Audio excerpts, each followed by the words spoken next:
And welcome back to mother squad. I hope आप सभी बहुत अच्छे होंगे। Today I am very happy. अभी रात के बजे हैं 11 और मैं वीडियो शूट कर रही हूँ बिकॉज आज ही मुझे अपने यूट्यूब का पिन मिला है। यूट्यूब से एक पिन आता है आपके एड्रेस वेरिफिकेशन के लिए। सो मुझे अपना वो पिन रिसीव हो गया है और वो अलग सा एक मोटिवेशन है, इसलिए मैं रात में बैठ गई वीडियो बनाने। सो आज की इस वीडियो में हम बात करने वाले हैं प्लेसेंटा इशूज से रिलेटेड क्वेरीज पर। अपनी लास्ट वीडियो में मैंने काफ़ी सारे क्वेश्चंस का आंसर किया था क्योंकि आप लोगों की काफ़ी क्वेरी आती हैं प्लेसेंटा रिलेटेड इशूज़ को लेके, और एवरी वीक आई ट्राई कि मैं उन सारी क्वेरीज को उठाऊं, नॉट ओनली प्लेसेंटा से रिलेटेड बट जितनी भी आपकी क्वेरी होती हैं उन सब क्वेरीज को मैं उठाऊं और आपको एक वीडियो के थ्रू आंसर करूं। हर हफ्ते मैं ये ट्राई करूंगी क्योंकि जो भी आपकी क्वेश्चन है या जो भी आपकी क्वेरी है उसका आंसर बाकी लोगों तक भी पहुंचे। बिकॉज जब हम प्रेग्नेंट होते हैं और स्पेशली जब फर्स्ट टाइम प्रेग्नेंट होते हैं उस टाइम काफ़ी सारी चीज़ें होती हैं जो हम जानना चाहते हैं। So that's why I decided कि मैं वीडियो के थ्रू सारे क्वेश्चन का आंसर करके बताऊंगी। So without wasting time let's start the video. But video start करने से पहले अगर आप चैनल को पहली बार विजिट कर रहे हैं या फिर अभी तक आपने चैनल को सब्सक्राइब नहीं किया है तो नीचे रेड कलर का सब्सक्राइब बटन है, उस पर क्लिक करके आप हमारे सब्सक्राइबर बन सकते हैं ताकि जो भी वीडियो हम अपलोड करें उसका नोटिफिकेशन सबसे पहले आपके पास पहुंच जाए और आप हमारी वीडियो को सबसे पहले देख पाए। सो चलिए जल्दी से वीडियो स्टार्ट करते हैं और बात करते हैं आपकी क्वेरी। सबसे पहला क्वेश्चन है कि क्या लो लाइंग प्लेसेंटा में हम ट्रैवल कर सकते हैं? अगर मुझे लो लाइंग प्लेसेंटा डायग्नोस हुआ है तो क्या उस टाइम ट्रैवल करना सेफ होता है, फ्लाइट से जाना सेफ होता है? और ये क्वेश्चन एक बार नहीं काफ़ी बार मुझसे पूछा गया है अलग अलग तरीके से कि क्या मैं कार से ट्रैवल कर सकती हूँ, क्या मैं फ्लाइट से ट्रैवल कर सकती हूँ।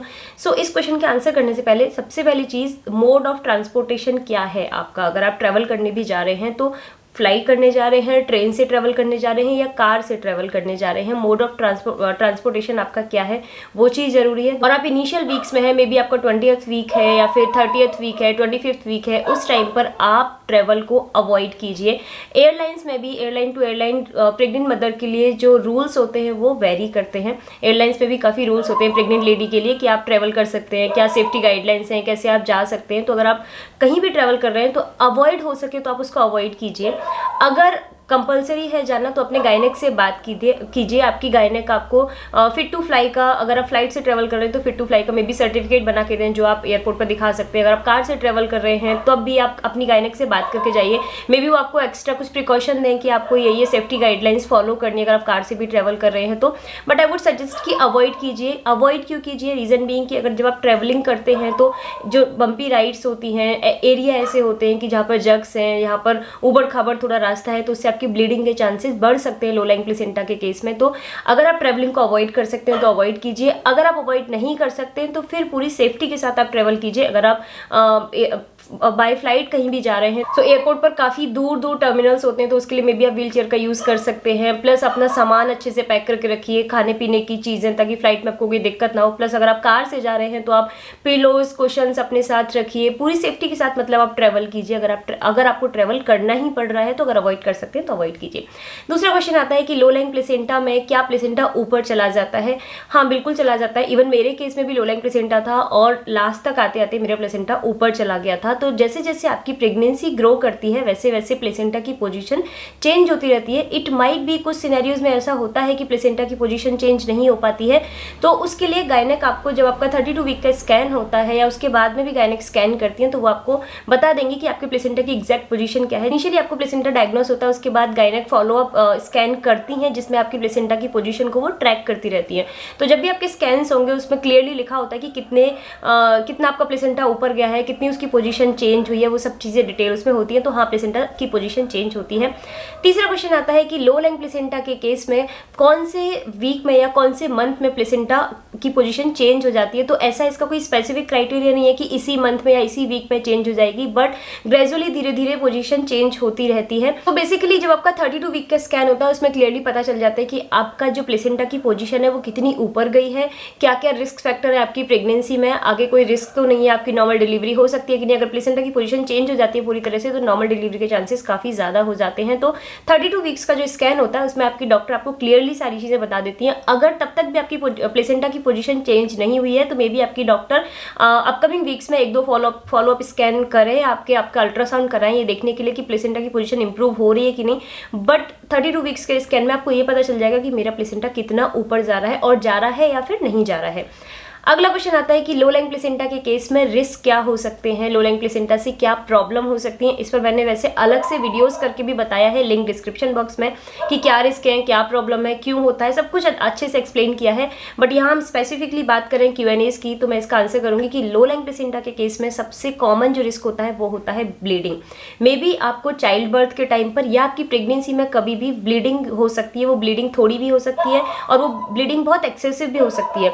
जब मुझे डायग्नोस हुआ था, मेरी डॉक्टर ने मुझे ये बताया था कि चाइल्ड बर्थ के टाइम पर अगर आपका लो लाइंग प्लेसेंटा तब तक ठीक नहीं हुआ तो मे बी आपको बहुत ज़्यादा ब्लीडिंग हो और हमें इमरजेंसी में सी सेक्शन करना पड़े, या फिर हो सकता है कि आपको प्रेगनेंसी में भी ब्लीडिंग हो थोड़ी थोड़ी, तो उससे आप घबराना नहीं। प्लेसेंटा के केस में कई बार थोड़ी बहुत ब्लीडिंग होती है, तो उसमें टेंशन लेने वाली बात नहीं है। आप गायनेक को लेकिन तुरंत बताइए जब भी आपको ब्लीडिंग हो रही है। तो रिस्क फैक्टर सबसे ज़्यादा यही है कि ब्लीडिंग हो सकती है आपको प्रेगनेंसी में या फिर चाइल्ड बर्थ के टाइम। अगला क्वेश्चन आता है कि लो लाइंग प्लेसेंटा का मतलब क्या बेबी बॉय होता है। ये क्वेश्चन मुझे बहुत बार आता है जब भी मैं Q&A करती हूँ और मैं क्वेश्चन पिक करती हूँ, तो मुझे एक ना एक क्वेश्चन ऐसे जरूर मिल जाता है जिसमें ये चीज़ मुझसे पूछी गई होती है। तो लो लाइंग प्लेसेंटा का मतलब ऐसा नहीं है कि आपके लड़का है या लड़की है, आप डिटरमाइन बिल्कुल नहीं कर सकते हो। कुछ स्टडीज़ के अकॉर्डिंग जरूर ये होता है कि अगर आपका पोस्टीरियर है तो बेबी बॉय है, अगर आपका इंटीरियर है तो बेबी गर्ल है, बट अगेन इसमें कोई एविडेंस नहीं है, कोई सच्चाई नहीं है।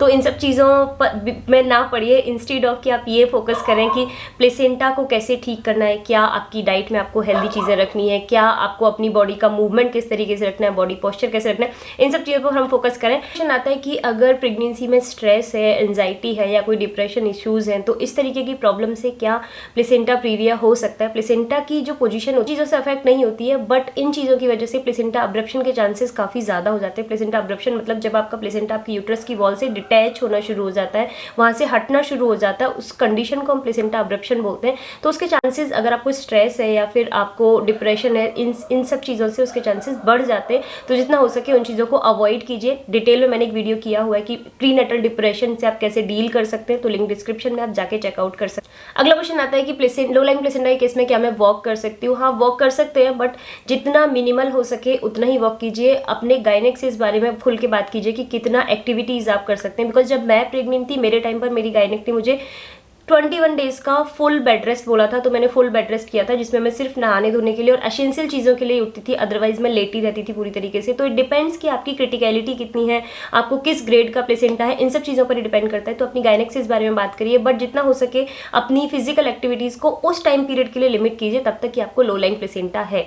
अगला क्वेश्चन आता है कि क्या लो लाइंग प्लेसेंटा में एक्सरसाइज कर सकते हैं। एक्सरसाइज तो आई वुड नॉट रिकमेंड कि एक्सरसाइज करनी चाहिए, स्पेशली हैवी वेट लिफ्टिंग या कोई भी ऐसी रिग्रेस एक्सरसाइज जो आप कर रहे हैं। बट अगर आप चाहते हैं कोई भी एक्सरसाइज फॉलो करना, कोई भी योगा फॉलो करना, तो अपनी गायनेक को इस बारे में जरूर इन्फॉर्म कीजिए और उनकी परमिशन के बिना आप कोई भी एक्सरसाइज, कोई भी योगा, इवन वॉक भी, अगर आपको लो लाइंग प्लेसेंटा है तो उनकी परमिशन के बिना आप वॉक भी बहुत ज़्यादा मत कीजिए।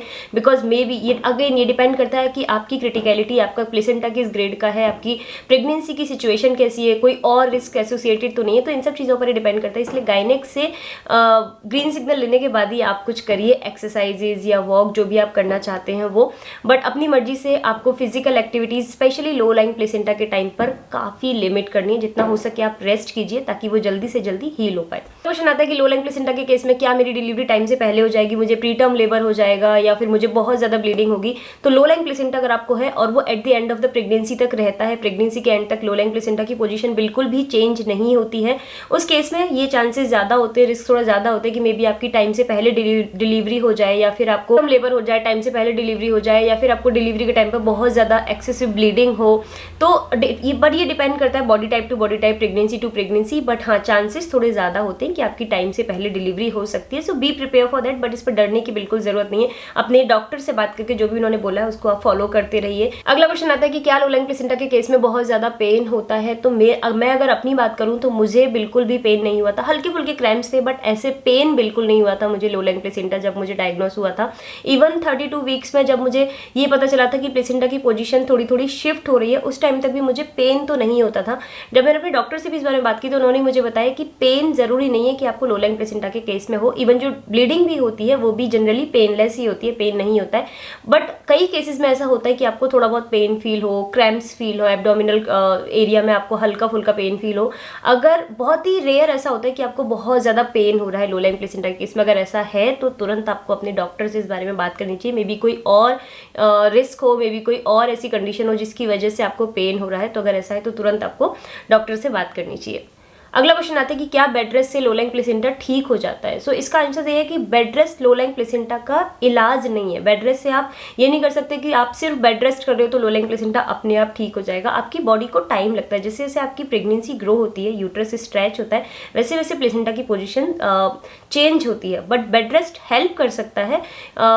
बट आपके डॉक्टर आपको बोलेंगे कि अपनी एक्टिविटीज़ को लिमिट कर दीजिए जिस टाइम पर आपको लो लाइंग प्लेसेंटा डायग्नोस हुआ है। बिकॉज ऐसा ना हो कि आप हैवी एक्टिविटी कर रहे हैं, आप अपनी बॉडी को एग्जॉस्ट कर रहे हैं, या फिर आप एक्सरसाइजेस कर रहे हैं, बहुत ज़्यादा वॉक कर रहे हैं, तो ऐसा ना हो कि प्लेसेंटा की जो लो लाइंग प्लेसेंटा की जो पोजीशन है वो और ज़्यादा वर्स्ट हो जाए, या फिर और ज़्यादा चेंजेस आ जाए पोजीशन में, वो और नीचे की तरफ हो जाए। इसीलिए डॉक्टर बोलते हैं कि अपनी एक्टिविटीज़ को लिमिट करिए ताकि पोजीशन चेंज नीचे की तरफ चेंज ना हो प्लेसेंटा की। बेड रेस्ट करना लो लाइंग प्लेसेंटा का इलाज नहीं है, बट उसको हेल्प जरूर करता है हील करने में, ताकि जब भी आपका यूट्रस स्ट्रेच हो रहा है तो प्लेसेंटा अपवर्ड पोजीशन में मूव हो जाए। इसलिए डॉक्टर क्लोजली मॉनिटर करते हैं प्रॉपर, जब तक कि प्लेसेंटा की पोजीशन पूरी तरीके से नॉर्मल नहीं हो जाती है। अगला क्वेश्चन आता है कि प्लेसेंटा की जो पोजीशन होती है लो लाइंग प्लेसेंटा, क्या मेरे अगला क्वेश्चन आता है कि क्या लो लाइंग प्लेसेंटा मेरे बेली के साइज को अफेक्ट कर सकता है। क्या मुझे बेली ज्यादा फील होती है या कम फील होगी लो लाइंग प्लेसेंटा के केस में। तो बेली के साइज पर कोई फर्क नहीं पड़ता है लो लाइंग प्लेसेंटा से। Because placenta low lying placenta की एक पोजीशन है कि प्लेसेंटा आपके यूट्रस के निचले हिस्से में जब होता है तो वो लो लाइंग है। इससे आपके बेली के साइज पर कोई भी फर्क नहीं पड़ता है। नहीं तो उसकी वजह से आपका बेली बहुत ज्यादा